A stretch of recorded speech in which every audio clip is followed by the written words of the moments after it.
არსებობს ასეთი მითი, რომ პერიოდულად უნდა ჩავიტაროთ ღვიძლის გაწმენდა. რა აზრი აქვს ღვიძლის გაწმენდას, თუ მთელი ორგანიზმი დაბინძურებულია? ღვიძლი არის ჩვენი სხეულის ფილტრი.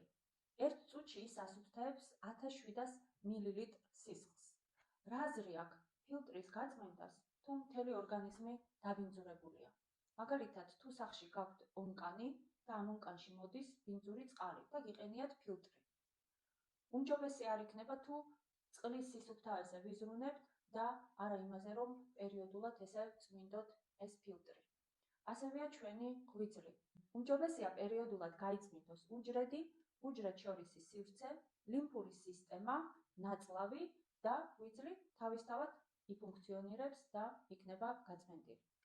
და ასეთ შემთხვევაში ღვიძლს გაწმენდა აღარ დაჭირდება. ამისთვის აუცილებელია პერიოდულად ჩაიტაროთ ორგანიზმის ღრმა წმენდა, ანუ დეტოქსი. ამისთვის დაგჭირდებათ აუცილებლად სპეციალისტის დახმარება. დეტალებისთვის დამიკავშირდით პირად შეტყობინებაში.